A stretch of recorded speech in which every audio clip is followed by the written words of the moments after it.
Hello everyone, welcome back to जीटेक Poly. दोस्तों, मैं आ चुका हूं आपके लिए इरिगेशन इंजीनियरिंग के यूनिट फर्स्ट के क्वेश्चंस का क्विक रिवीजन लेकर, वो भी ट्रिक के साथ। दोस्तों, इरिगेशन की लास्ट क्लास में हमने यूनिट फर्स्ट के जो डिटेल्ड क्वेश्चन किए थे, उन्हीं क्वेश्चंस की सभी हेडिंग्स को ट्रिक की हेल्प से इस क्लास में हम याद करने वाले हैं। यदि आपने अभी तक यूनिट फर्स्ट की डिटेल्ड वीडियो को नहीं देखा है तो डिस्क्रिप्शन से लिंक ओपन करके देख लीजिए। चलिए फिर स्टार्ट करते हैं क्वेश्चन नंबर फर्स्ट की पहली ट्रिक के साथ। देखिए, यूनिट फर्स्ट का पहला क्वेश्चन था, सिंचाई किसे कहते हैं, यह कितने प्रकार की होती है, वर्णन कीजिए। तो आपको इस क्वेश्चन में सिंचाई की डेफिनेशन बतानी है और उसके प्रकार बताने हैं। और दोस्तों, इस क्वेश्चन में हम केवल हेडिंग की ट्रिक याद करेंगे। तो यहाँ पर जो हेडिंग्स आएंगी आपकी, वो मेन रहेंगी सिंचाई के प्रकार। तो सिंचाई के प्रकार को हम हेडिंग की ट्रिक की हेल्प से कैसे याद करेंगे, आपको इसको ध्यान से सुनना है।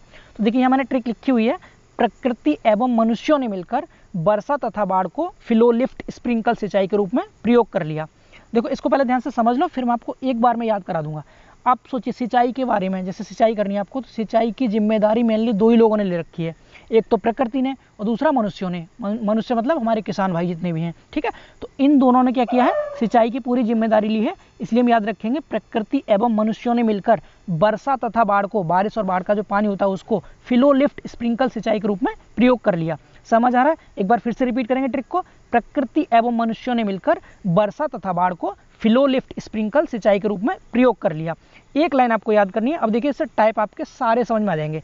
सबसे पहले चीज, इरिगेशन होता है दोस्तों मेन दो टाइप का। कौन कौन सा? प्रकृति से मतलब हो गया प्राकृतिक सिंचाई, पहला क्या हो गया, प्राकृतिक सिंचाई। और दूसरा हो जाएगा मनुष्य। मनुष्य का मतलब हो गया जो सिंचाई मनुष्यों द्वारा की जाती है उसे कहते हैं कृत्रिम। क्या कहते हैं उसे? कृत्रिम। तो दूसरी हो जाएगी कृत्रिम सिंचाई। मतलब सिंचाई मेनली दो प्रकार की होती है, प्राकृतिक सिंचाई एवं कृत्रिम सिंचाई। अब यहाँ पर मैंने वर्षा और बाढ़ लिखे हैं, दो वर्ड जो कलरफुल वर्ड है दोस्तों, यही मेनली आपको याद रखने हैं। तो जो वर्षा और बाढ़ है, ये दोनों हैं प्राकृतिक सिंचाई के प्रकार। समझ पा रहे हैं? पहले दोनों, ये वर्षा और बाढ़ किसके प्रकार है? प्राकृतिक सिंचाई के प्रकार। और जो बाद के तीन लिखे हुए हैं, फ्लो लिफ्ट और स्प्रिंकल, ये हैं मनुष्यों द्वारा जो कृत्रिम सिंचाई की जाती है उसके प्रकार। तो आई होप आपको समझ में आ गया होगा टाइप्स के बारे में। तो मैं आपको टाइप दिखा दूं, कौन कौन से टाइप होते हैं इसमें। तो मेनली होते हैं, देखिए, दो टाइप के। कौन कौन से? पहला होता है प्राकृतिक सिंचाई, दूसरा होता है कृत्रिम सिंचाई। प्राकृतिक सिंचाई के दो टाइप हो गए, वर्षा सिंचाई और बाढ़ सिंचाई। कृत्रिम सिंचाई के तीन टाइप हो गए, फ्लो इरीगेशन, लिफ्ट इरीगेशन और स्प्रिंकल इरीगेशन। दोस्तों, आप इनकी हिंदी बुक से देख सकते हैं, या फिर मैं आपको बता देता हूँ। फ्लो का कहते हैं हिंदी में प्रवाह सिंचाई, लिफ्ट को उद्वाहन सिंचाई, ऊपर जो उठाते हैं, स्प्रिंकल को छिड़काव सिंचाई कहते हैं। समझ आ रहा है? तो ये थे इसके टाइप्स। तो टाइप्स को कैसे याद करना है आपको? प्रकृति एवं मनुष्यों ने मिलकर वर्षा तथा बाढ़ को फ्लो लिफ्ट स्प्रिंकल सिंचाई के रूप में प्रयोग कर लिया। आपको इस ट्रिक को 2 से 3 बार रिपीट करना है। आप आइज को क्लोज करके मेरे साथ रिपीट करिए, प्रकृति एवं मनुष्यों ने मिलकर वर्षा तथा बाढ़ को फ्लो लिफ्ट स्प्रिंकल सिंचाई के रूप में प्रयोग कर लिया। तो आपको यहाँ से इतना समझ आ जाएगा कि पहले जो दो वर्ड है, ये तो मेन टाइप हो गए दोनों, प्राकृतिक सिंचाई और कृत्रिम सिंचाई। अब प्राकृतिक सिंचाई के दो प्रकार हो गए, वर्षा सिंचाई, बाढ़ सिंचाई। और कृत्रिम सिंचाई के 3 प्रकार हो गए, फ्लो लिफ्ट स्प्रिंकल। समझ आ रहा है इतना? तो ये हो गया आपका पहले क्वेश्चन की हेडिंग्स का आंसर। यानी आपको हेडिंग अब इजीली याद हो जाएंगी। अब आप दोबारा भूलेंगे नहीं कि सिंचाई कितने प्रकार की होती है। बस आपको एक ही लाइन याद रखनी है, प्रकृति एवं मनुष्यों ने मिलकर वर्षा तथा बाढ़ को फ्लो लिफ्ट स्प्रिंकल सिंचाई के रूप में प्रयोग कर लिया। समझ आ गया?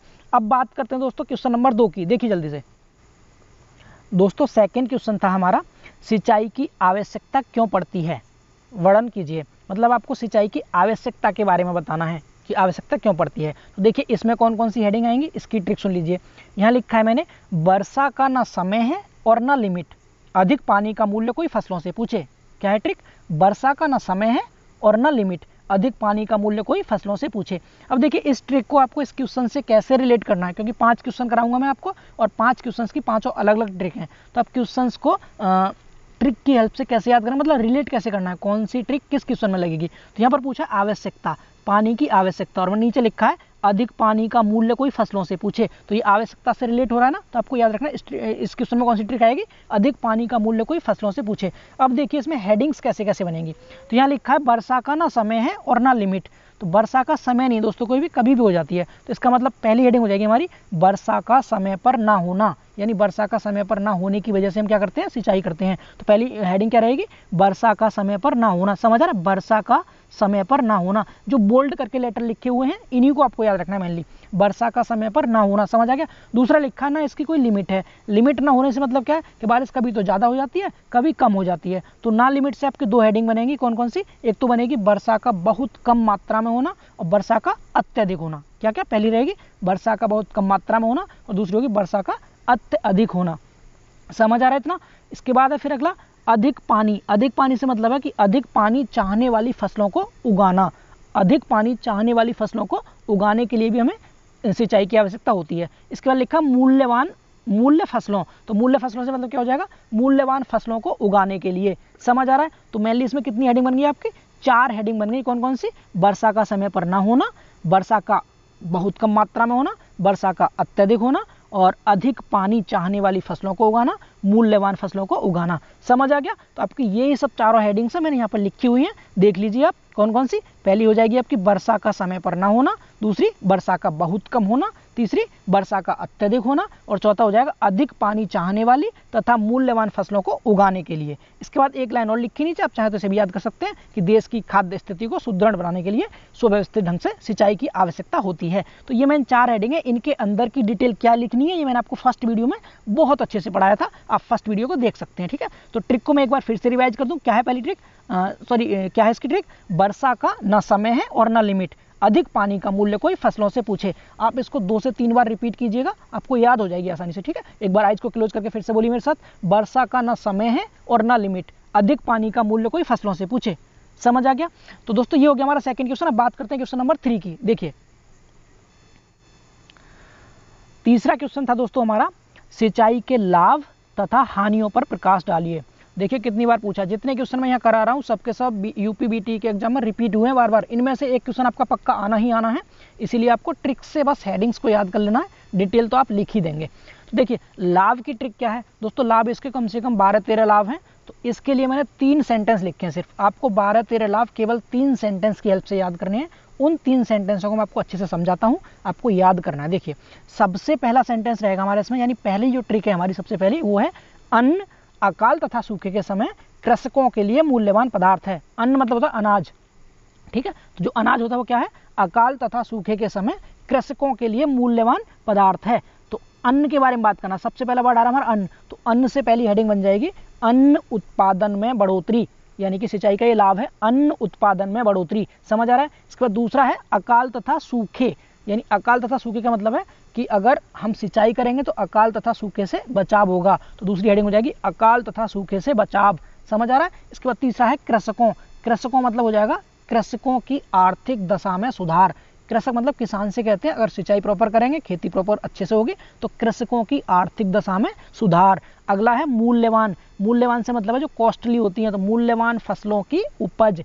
पहले सेंटेंस से 4 हेडिंग बन गई। कौन कौन सी, अन्न उत्पादन में बढ़ोतरी, दूसरी होगी अकाल तथा सूखे से बचाव, तीसरी हो गई कृषकों की आर्थिक दशा में सुधार, चौथी हो गई मूल्यवान फसलों की उपज। समझ आ रहा है इतना। मैं आपको ये सब लिखा दिखा दूंगा रिपीट करके, फिलहाल अभी ट्रिक समझ लें। तो पहली ट्रिक याद होगी, अन्न अकाल तथा सूखे के समय कृषकों के लिए मूल्यवान पदार्थ है। एक सेंटेंस याद किया, 4 हेडिंग याद होगी आपको। ठीक है। इसके बाद दूसरा सेंटेंस देखिए, दूसरा क्या है। दूसरा सेंटेंस लिखा हुआ है पेयजल तथा पन बिजली स्वास्थ्य एवं मनोरंजन के संचालन है। पेयजल कहते हैं पानी, पीने वाला पानी। तो अगर पीने वाला पानी होगा तो स्वास्थ्य सही रहेगा आपका। और पन बिजली का मतलब बिजली होती है, तो बिजली से मनोरंजन करते हैं कैसे, टीवी द्वारा या मोबाइल चार्ज करके मोबाइल देखते हैं आप, तो वो सब मनोरंजन ही तो हो रहा है। तो कैसे याद रखेंगे आप, पहले 2 वर्ड याद रखेंगे, पेयजल तथा पन बिजली। पेयजल तथा पन बिजली, फिर 2 वर्ड क्या है, स्वास्थ्य एवं मनोरंजन के संचालन है। सेंटेंस कंप्लीट हो गया, पेयजल तथा पन बिजली स्वास्थ्य एवं मनोरंजन के संचालन है। तो पेयजल से तो आप हेडिंग याद रखेंगे। देखिए इसमें भी 4 हेडिंग बनेगी, 1 2 3 4। हाँ जी, पहले में 4 बन गई, दूसरे में भी 4 हेडिंग है। पेयजल से हो जाएगा पेयजल की उपलब्धि, यानी पीने वाले जल की उपलब्धि। दूसरा है पन बिजली। पन बिजली से हो जाएगा पन बिजली उत्पादन, यानी सिंचाई करेंगे हम तो पन बिजली का उत्पादन होगा। ठीक है। तो दूसरी हेडिंग क्या होगी इसमें, पन बिजली, यानी पन बिजली का उत्पादन। और तीसरी है स्वास्थ्य एवं मनोरंजन। तो इससे याद रखेंगे आप स्वास्थ्य वर्धक एवं मनोरंजन स्थलों का विकास। क्या रहेगी हेडिंग, स्वास्थ्य एवं मनोरंजन स्थलों का विकास। और संचालन से याद रखेंगे आप नौ संचालन। नौ कहते हैं नाव को, तो नौ संचालन। तो 4 हेडिंग यहाँ से होगी, समझ आ गई। पेयजल की उपलब्धि, पन बिजली उत्पादन, स्वास्थ्यवर्धक एवं मनोरंजन के स्थलों का विकास और नौ संचालन। अब देखिए ये हो गई हमारी 8 हेडिंग, अब तक 2 सेंटेंस में 8 हेडिंग कंप्लीट। अब तीसरा देखिए, तीसरा लिखा हुआ है यहाँ पर, गांव के विकास के लिए वृक्षारोपण जरूरी है जिससे भूमि का कटान रुकता है। तो यहाँ पर हमारी पहली हेडिंग क्या होगी इस सेंटेंस की, तो गांव का विकास, सबसे पहले हेडिंग हो जाएगी गांव का विकास। दूसरी है वृक्षारोपण, तो वृक्षारोपण में हेडिंग बनेगी पटरी वृक्षारोपण। हेडिंग क्या रहेगी, पटरी वृक्षारोपण। इसके बाद अगला है जरूरी जिससे भूमि का कटान रुकता है, तो भूमि का कटान रुकता है तो पूरा सेंटेंस अपने आप में कंप्लीट है, यानी ये हेडिंग है भूमि का कटान रोकना। समझ आ रहा है। तो ओवरऑल कितनी हो गई आपकी, ये लगभग 11-12 समथिंग हो गई। तो ये 11-12 लाभ थे आपके, जिनको मैंने हेडिंग से आपको ट्रिक की हेल्प से याद करा दिया। सेंटेंस में फिर से रिपीट करता हूँ, 3 सेंटेंस है, तीनों को एक एक करके ध्यान से सुनेंगे, बार बार रिपीट करना है इनको। पहला है अन्न अकाल तथा सूखे के समय कृषकों के लिए मूल्यवान पदार्थ है। दूसरा है पेयजल तथा पनबिजली स्वास्थ्य एवं मनोरंजन के संचालन है। तीसरा सेंटेंस है गांव के विकास के लिए वृक्षारोपण जरूरी है जिससे भूमि का कटान रुकता है। समझ आ गया। अब देखिए ये जो मैंने पॉइंट लिखे हैं, इनसे आपके जो लाभ की हेडिंग्स बनी है वो क्या क्या है। तो ये पूरी 11 हेडिंग है, एक तरफ से आप रीड कर सकते हैं। पहला बताया था अन्न उत्पादन में बढ़ोतरी, दूसरा है अकाल तथा सूखे से बचाव, तीसरा है कृषकों की आर्थिक दशा में सुधार, चौथा मूल्यवान फसलों की उपज, पांचवा पेयजल की उपलब्धि, छठा पनबिजली उत्पादन, सातवां स्वास्थ्यवर्धक एवं मनोरंजन स्थलों का विकास, आठवां नौ संचालन, नौवां गांव का विकास और 10वां पटरी वृक्षारोपण और 11वां भूमि का कटान। तो आई थिंक सो आपको ये 11 की 11 हेडिंग्स इजीली याद हो जाएंगी बहुत आसानी से। 3 सेंटेंस याद करने बस आपको, टोटल हेडिंग्स याद हो जाएंगी। अच्छा इन यहाँ से आप बता सकते हैं बिना देखे क्या, जो मैंने आपको ट्रिक बताई है कोशिश कीजिए बताने क्या थी। तो सबसे पहली ट्रिक क्या थी हमारी, अन्न अकाल तथा सूखे के समय कृषकों के लिए मूल्यवान पदार्थ है। क्या थी, अन्न अकाल तथा सूखे के समय कृषकों के लिए मूल्यवान पदार्थ है, पहला सेंटेंस। दूसरा था पेयजल तथा पनबिजली स्वास्थ्य एवं मनोरंजन के संचालन है, पेयजल तथा पनबिजली स्वास्थ्य एवं मनोरंजन के संचालन है। और तीसरा क्या था, गांव के विकास के लिए वृक्षारोपण जरूरी है जिससे भूमि का कटान रुकता है। समझ आ रहा है। तो ओवरऑल कितने हो गए, 11 लाभ हो गए और आपको आई थिंक सो ट्रिक की हेल्प से इजीली याद हो गए होंगे। तो ये तो हो गए दोस्तों लाभ। अब बात करते हैं इसकी हानियों की। तो हानि की ट्रिक देखिए ध्यान से, देखिए हानि के बारे में बात करते हैं। तो ये है इसकी हानियाँ। तो हानि की ट्रिक केवल एक ही है, एक ही सेंटेंस में आपको हानि याद कर लेनी है, मुश्किल से 4 या 5 हानि है इसकी। तो ट्रिक क्या है इसकी, देखिए ध्यान से, लिखा हुआ जल ग्रसन से जल निकासी में बाधा, सीलन तथा मच्छरों की उत्पत्ति होती है। सेंटेंस थोड़े से टिपिकल हैं दोस्तों, लेकिन प्लीज करके आप याद कर लेना, क्योंकि मैं बहुत कोशिश कर रहा हूँ आपको आसानी से याद करा सकूँ। आपको पता देखिए क्वेश्चंस बार बार रिपीट हो रहे हैं ये, और इनमें से एक क्वेश्चन आपके एग्जाम में कंपलसरी आएगा ही आएगा। पहले चैप्टर से कम 5 से 10 नंबर में पूछा जाता है। तो आपका अगर 1-2 क्वेश्चन बन जाता है थोड़ी सी मेहनत से, तो आपको इससे अच्छा क्या बात होगी। इसलिए आपको याद करना है। मैंने काफ़ी इफेक्टिव PDF बनाया आपके लिए, ताकि आपको पढ़ने में इंटरेस्ट बढ़े। कम से कम इस 15 मिनट की वीडियो के लिए मुझे 2 घंटे लग गए तैयार करने में, ठीक है। तो देखिए ट्रिक क्या है, जल ग्रसन से जल निकासी में बाधा, सीलन तथा मच्छरों की उत्पत्ति। जल ग्रसन कहते हैं जल का नीचे को रिसना, ठीक है, ग्रस्तता कहते हैं इसे। तो इससे पहली हेडिंग हो जाएगी हमारी क्या, जल ग्रस्तता। पहली हेडिंग क्या रहेगी, जल ग्रस्तता। दूसरी हेडिंग हो जाएगी जल निकासी में बाधा, दूसरी हेडिंग क्या रहेगी, जल निकासी में बाधा। तीसरी हो जाएगी सीलन के कारण दुष्प्रभाव, ठीक है। और चौथी हो जाएगी मच्छरों की उत्पत्ति। तो इस तरह से ये कितनी होगी आपकी 4 हेडिंग है, मैंने चारों मैंने यहाँ लिखी हुई है, आप देख सकते हैं। सबसे पहली क्या, जलग्रस्तता, दूसरी जल निकासी में बाधा, तीसरी सीलन के कारण स्वास्थ्य पर कुप्रभाव, और चौथी मच्छरों की उत्पत्ति। तो ये मेनली 4 हानियों की हेडिंग थी। इनके अंदर की डिटेल मैंने फर्स्ट वीडियो में कराई थी आपको। समझ आ रहा है इतना। तो ये सेंटेंस भी आपको याद रहेगा, जल ग्रसन से जल निकासी में बाधा, सीलन तथा मच्छरों की उत्पत्ति। आई थिंक सो समझ में आ गया होगा आपको। तो ये क्वेश्चन भी दोस्तों हो चुका है हमारा कंप्लीट। लाभ की ट्रिक भी हो गई और हानि की ट्रिक्स भी हो चुकी हैं। अब बात करते हैं क्वेश्चन नंबर 4 की। बस 2 ट्रिक और है, फिर उसके बाद क्लास ऑफ कर देंगे, ठीक है। देखिए क्वेश्चन नंबर 4 है दोस्तों, सिंचाई जल के स्रोत कौन कौन से हैं स्पष्ट कीजिए। मतलब इस क्वेश्चन में आपको ये बताना है कि सिंचाई के लिए जो हमें पानी चाहिए वो हम कहाँ से उपलब्ध कराएंगे, उसके स्रोत क्या क्या हैं, मतलब किस जगह से आप पानी को लेकर के आएंगे, ठीक है। अब इसकी ट्रिक बहुत फनी है और आपको हंसी आएगी, सुनना ध्यान से। देखिए अब यहाँ जल के स्रोत बताने हैं, मतलब आपको पानी की कमी हो रही है, आपको पानी लेकर के आना है किसी स्रोत से। तो पानी की कमी से ही एक छोटी सी स्टोरी क्रिएट की है मैंने, आप ध्यान से सुनना। मतलब कोई एक गाँव रहता है, उस गाँव में पानी की कमी हो जाती है, एक टाइप से सूखा टाइप से पड़ जाता है, बहुत कम पानी रहता है, ठीक है। और उस गाँव में 2 फ्रेंड होते हैं, एक लड़का है एक लड़की। लड़की का नाम है वर्षा, ठीक है।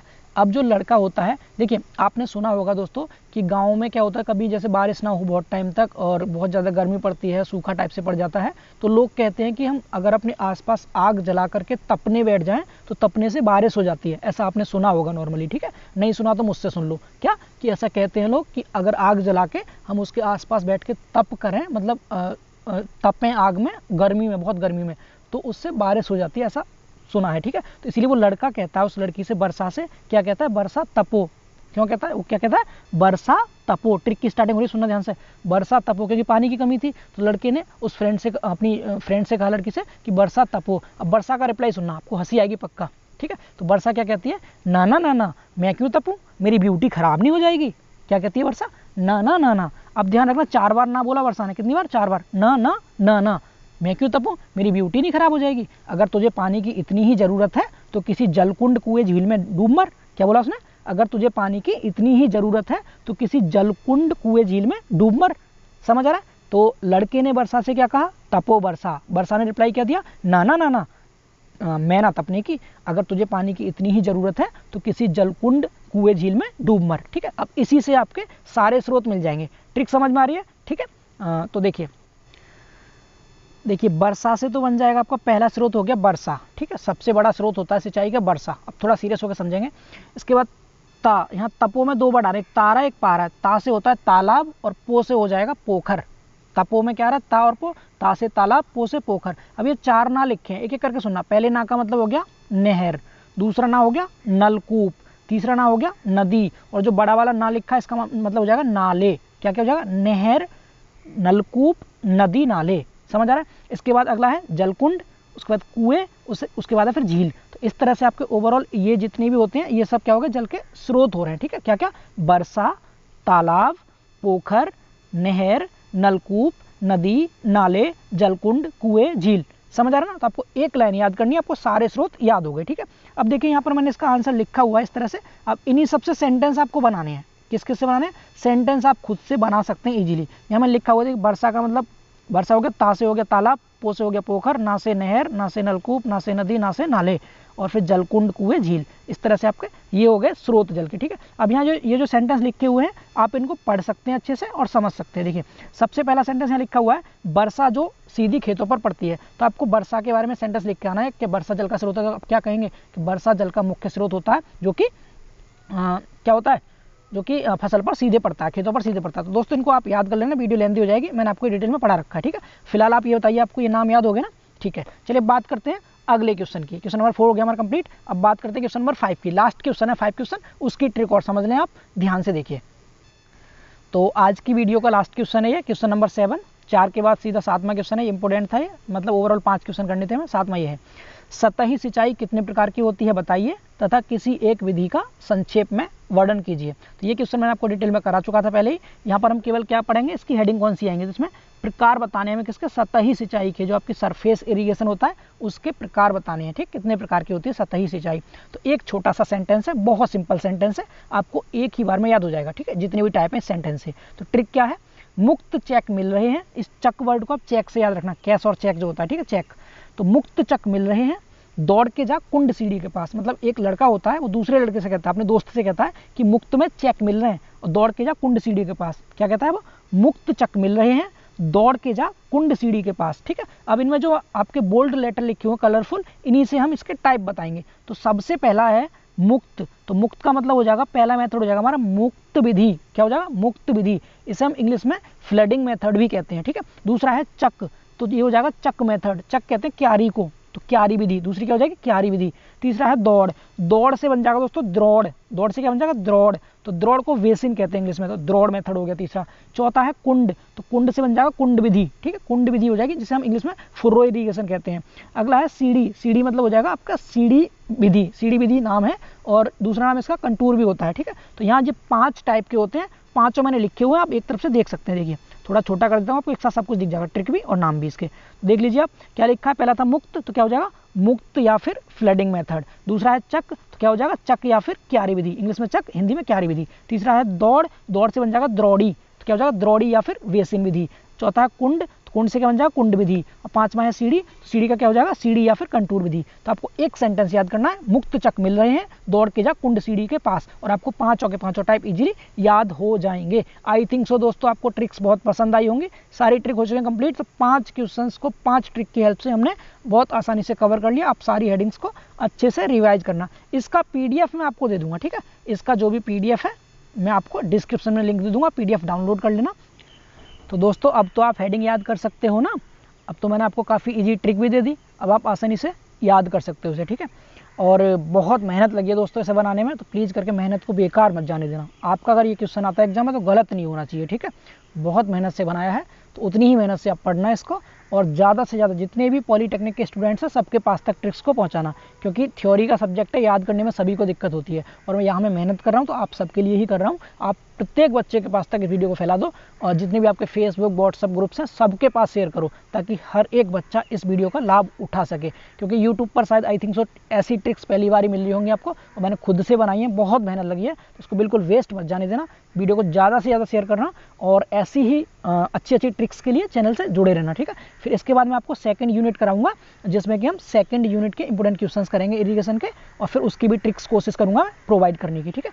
तो ठीक है दोस्तों, फिर मिलते हैं इसके बाद नेक्स्ट क्लास में। तब तक के लिए बाय बाय, टेक केयर, ध्यान रखिएगा अपना। आपके लिए अभी से all the best for your exams. Thank you.